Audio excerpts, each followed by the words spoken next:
Alexandre, a palavra é sua, Deus te abençoa. Tá certo, obrigado. Olá a todos, espero que estejam todos bem. Mais uma vez, nós aqui juntos, aproveitando essa oportunidade para buscar estudar um pouquinho o Evangelho. A compreensão dele não é fácil. É por isso que tem tantas pessoas que dizem que pegam o Evangelho, começam, terminam a leitura do início ao fim e dizem que não entendem nada. Isso é uma coisa natural em todos nós. A gente ainda tem muito que aprender, o horizonte ainda é muito vasto.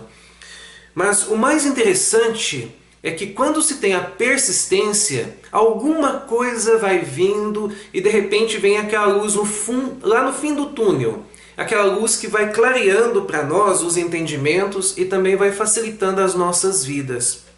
Então é por isso que eu sempre insisto, principalmente nas lições que eu ainda não entendi, que ainda ficou alguma coisa assim que eu não compreendi daquela lição e que seria interessante se eu me aprofundasse, porque a gente vê tantas interpretações e aí a gente vai buscando a nossa também, porque isso é interessante. É preciso saber o que eu, Alexandre, estou entendendo daquela lição. Por mais que eu escute outras interpretações, ainda para nós ainda fica vago. Por quê? Porque no mundo nós temos de colocar a nossa intenção, a nossa força de vontade, a nossa coragem.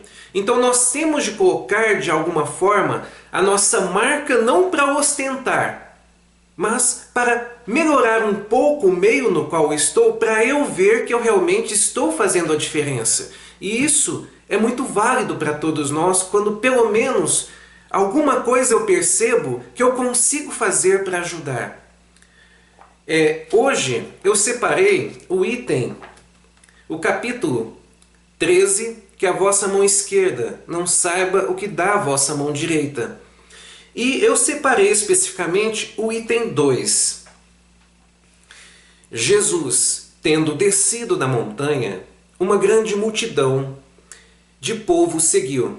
E ao mesmo tempo, um leproso veio até ele e o adorou, dizendo-lhe: Senhor, se quiserdes, podereis me curar. Jesus, estendendo a mão, tocou-o e lhe disse: Eu o quero, estás curado. E no mesmo instante, a lepra foi curada.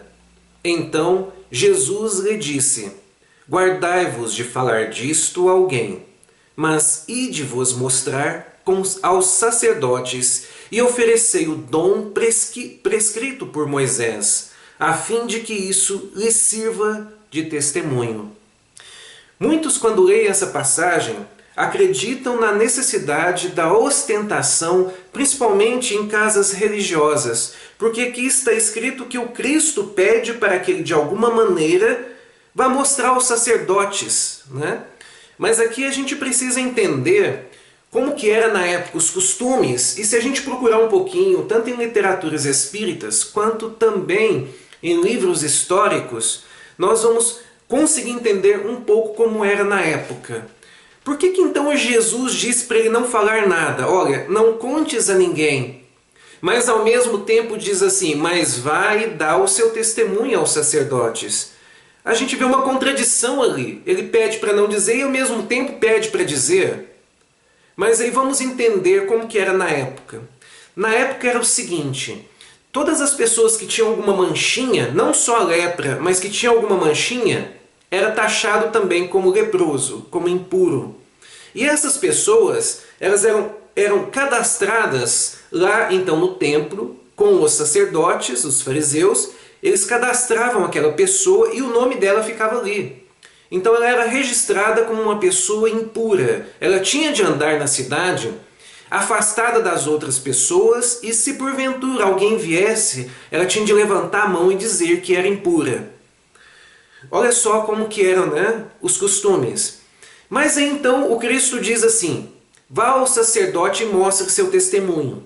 É que aconteciam muitas vezes das pessoas, por exemplo, as que tinham pequenas manchas, Mas essas manchas vinham de algum atrito familiar que a pessoa ia passando por algum tempo, alguma dificuldade financeira, entre tantas outras dificuldades que nós temos psicológicas, que muitas vezes saem manchas em nossos corpos. Existe aí o vitiligo, né? Que é comprovado que também o estresse o provoca. E então naquela época não era diferente, tinha muitas pessoas com essas manchas. E aí então ele precisava dar o seu testemunho a partir do momento que some essas manchas, para que o seu nome saísse do livro dos impuros. Então, o que o Cristo estava querendo dizer para ele? Vá e dê o seu testemunho que você foi curado por Deus. Porque aconteciam dessas manchas sair, não digo a lepra. A lepra, a sua cura realmente existia nas mãos do Cristo, mas na época era impossível. E aí então a gente vê que o Cristo pediu para ele não contar sobre o bem que ele fez a ele, mas conte que foi curado. Olha que interessante.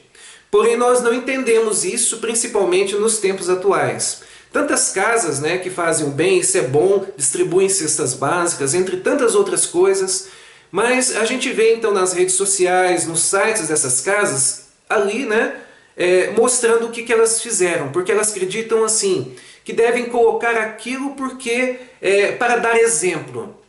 Mas se fosse assim, então, o Cristo na época, ele deveria então ter feito a céu aberto, ele fez até, mas pedido, olha, registrem, coloquem nos jornais e nas tribunas, para que tudo que vocês estão vendo aqui seja relatado de imediato.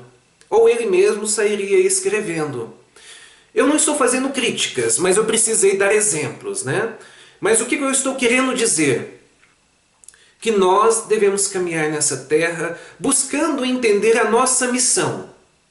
A nossa missão é, como um espírito imortal, buscar entender o meio, porque como disse o Cristo, o espírito não sabe de onde veio, então nós não temos lembranças, mas temos intuições.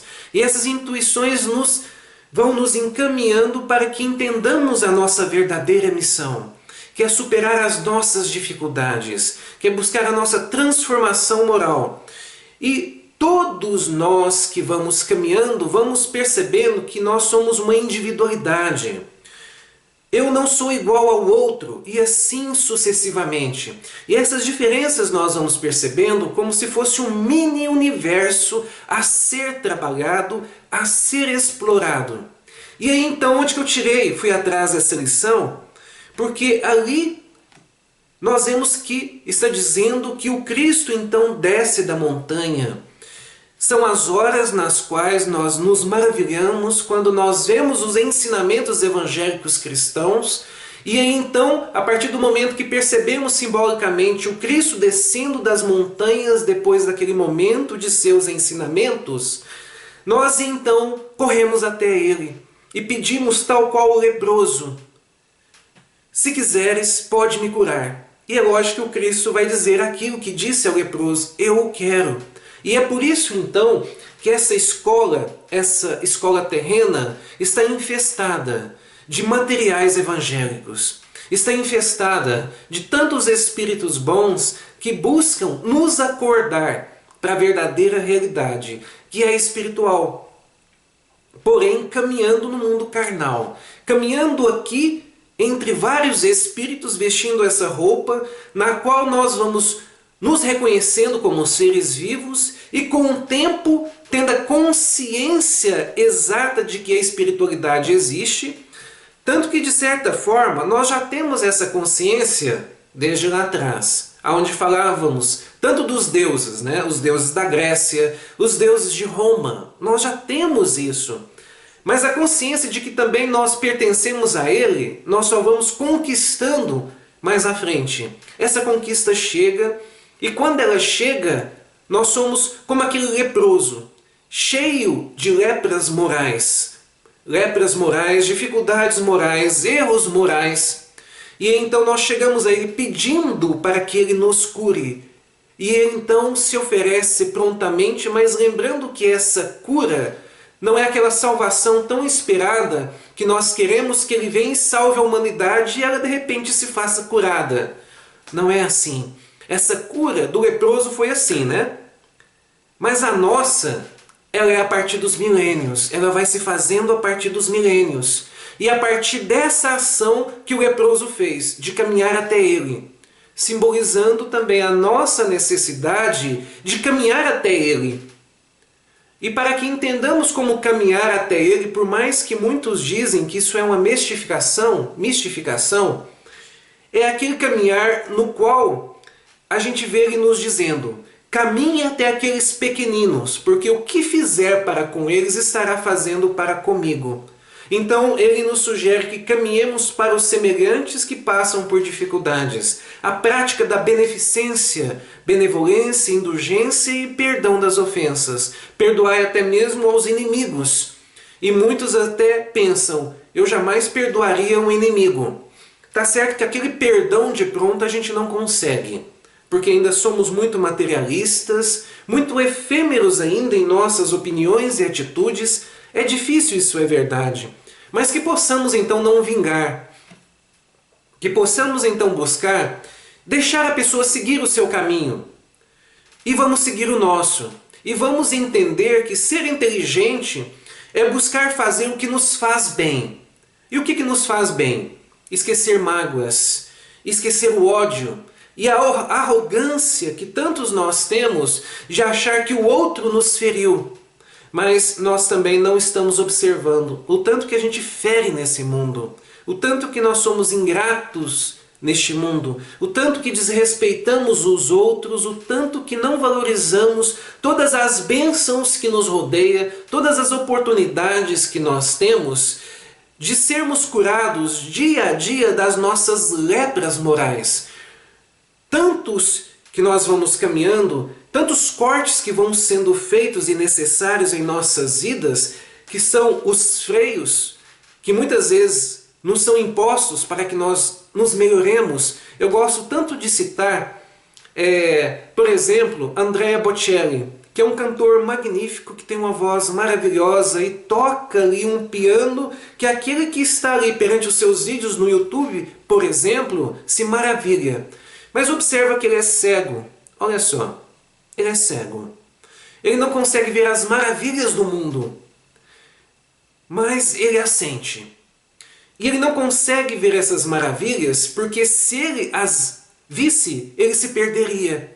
Tal qual nós vemos uma passagem no Evangelho, que eu não me lembro agora exatamente onde é, mas vem falar de um espírito que é invocado para curar uma menina cega.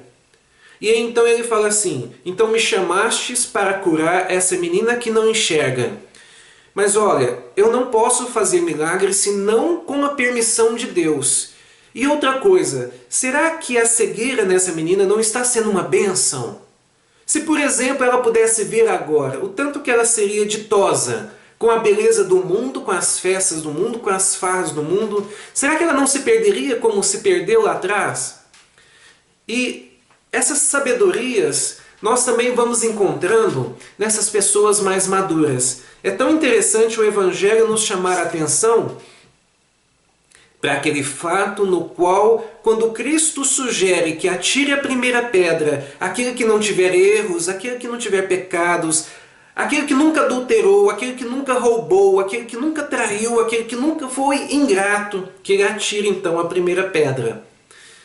E então, tanto em filmes quanto também nós observamos no Evangelho, vem citar para nós que são os mais velhos, então que começam a soltar a pedra primeiro. Exatamente por isso. Por causa dessa experiência que nós vamos passando, e ainda mais na madureza, que é uma fase da vida que nós vamos amadurecendo todos os ensinamentos que nós tivemos, desde o berço até então. E aí eu lembro que eu estava conversando, eu tenho muitas amizades assim mais maduras, e muitas vezes a gente conversa um pouco pessoalmente ou por telefone, e às vezes eles me passam ensinamentos assim tão gratificantes. Então eu estava conversando com uma senhora amiga minha, e ela estava me dizendo assim: olha, a mãe que deseja o bem ao seu filho, então o filho pode espernear ali o tanto que for, pedindo uma faca. Ela não vai lhe dar a faca porque sabe que ele pode se machucar, que ele pode ali fazer alguma coisa que não seria bom para com ele e talvez para com outras pessoas também. E muitas vezes em nossas vidas a visão é uma faca. Os braços são a faca. A inteligência, a partir do momento que ela pode ser exercida prontamente, 100%, a partir de um corpo físico, ela também pode ser uma faca. Então é por isso que muitos de nós, em existências, a riqueza também pode ser uma faca. Muitos de nós, em várias existências, às vezes, Deus não nos dá essa faca de pronto. Então é por isso que muitos vêm com idiotia, são privados da inteligência, não é que são privados dela. O espírito tem essa inteligência, mas o corpo está privado de exercê-la. Olha só, então Deus faz com que a pessoa no momento passe por uma privação, porque ele sabe que se ele continuar com ela ali de pronto, ele vai então atrapalhar toda a sua vida novamente e vai prejudicar de novo. E consequentemente ele vai adquirir novas dívidas. Porque nós devemos caminhar na terra entendendo que todos nós somos devedores, que todos nós prejudicamos o outro, que todos nós ostentamos, que todos nós nos achamos melhores do que o outro. Mas com o tempo nós vamos percebendo que não é assim. Essa percepção só vem depois dos momentos que passamos nos quais Deus nos retira alguma coisa. Aí é onde que a gente percebe que a ausência daquilo é sofrido. É verdade. Vamos analisar. Apesar que a visão, muitas vezes, a pessoa sofre mais quando perde ela depois que, na mesma existência, tinha ela e então veio a perdê-la. Assim como a audição, assim como também membros do corpo, entre tantas outras coisas. Mas aquele espírito que já nasce com ela, ele também em si tem a intuição que já enxergou antes, tem a intuição que já ouviu antes, tem a intuição que já andou antes, tem a intuição que já utilizou de sua inteligência antes. E então, nessa existência, ele não está conseguindo. E aí, então ele passa toda a existência, inicialmente com uma certa rebeldia, tentando compreender porque Deus fez aquilo com ele. Mas depois, então, que ele chega ao Cristo humildemente e pede para que seja curado, não essa cura espontânea, mas a cura que vai vindo aos poucos com o entendimento dos ensinamentos do Cristo, então ele, de repente, ele passa de rebelde aquele espírito grato, aquele filho grato, que vai entendendo que realmente é uma bênção a dor que Deus envia aos seus eleitos, que é um corte necessário. Porque aí, quando ele recebe esse corte, só com a ausência dele, ele percebe que ele evitou de fazer o mal, ele evitou de prejudicar, ele evitou de fazer alguma coisa que ele fosse se arrepender mais à frente. Então, são tantas bênçãos em nossas vidas que nós só percebemos, muitas vezes até passamos uma reencarnação inteira de rebeldia e só vamos perceber a bênção que aqueles cortes que nós tivemos na vida, digamos assim, que aqueles freios que nos foram dados, muitos de nós só vamos perceber os benefícios destes depois de desencarnado. Lá na espiritualidade, quando paramos para refletir um pouquinho como que foi a existência anterior e vamos observando então, olha, porque quando a gente desencarna, a gente consegue visualizar um pouquinho das outras existências, a gente consegue visualizar um pouquinho como que nós estamos caminhando e nós vemos então os benefícios. E é onde que a gente percebe a mão de Deus em nossas vidas, buscando nos auxiliar a todo custo, para que evitemos então a arrogância e o orgulho de um Públio Lentulus lá daquela época.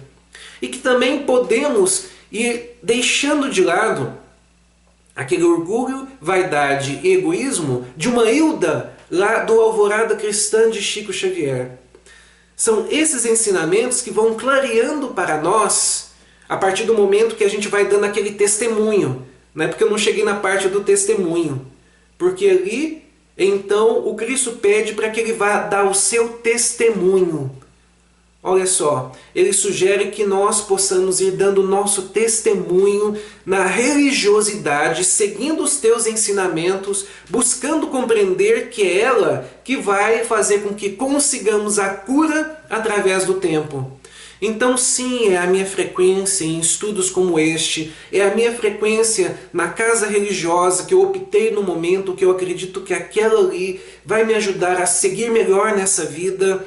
E, consequentemente, buscando não só estar ali nessa casa religiosa, nesses ensinamentos, mas compreender que essas são as diretrizes que realmente me encaminham para uma vida melhor, para que eu seja mais benfeitor, para que eu seja mais amigo, companheiro, renovador, forte, esclarecido, corajoso, defensor, eficiente e vencedor.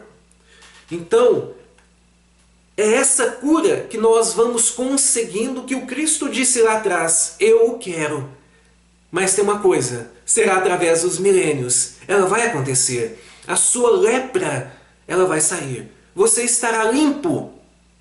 Mas você verá que essa limpeza você fará por si mesmo com esses ensinamentos que eu vou lhe passar. Porque como ele disse para os seus discípulos, naquele momento no qual eles têm dúvidas de qual que é o caminho.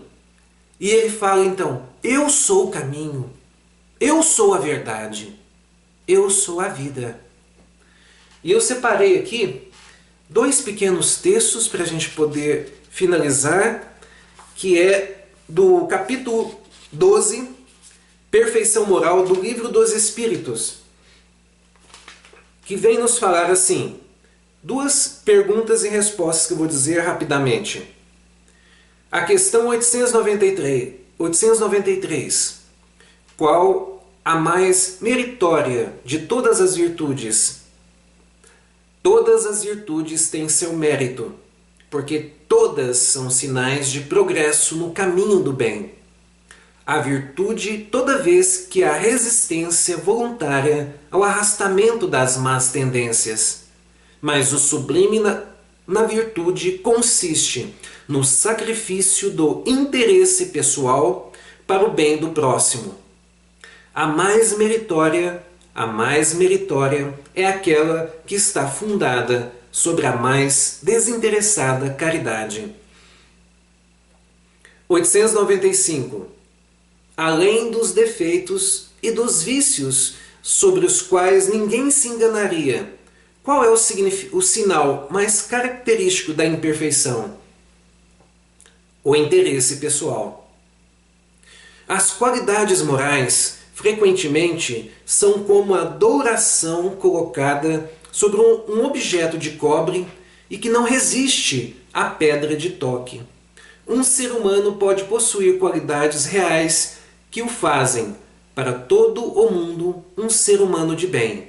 Mas essas qualidades, ainda que sejam um progresso, não suportam sempre certas provas e basta, às vezes, tocar a corda do interesse pessoal para pôr o fundo a descoberto. O verdadeiro desinteresse é uma coisa tão rara sobre a Terra que é admirado como um fenômeno quando ele se apresenta. Isso é verdade. Até nos momentos atuais ainda. O desinteresse ele é raro, mas ele é praticado. Às escuras, ele acontece.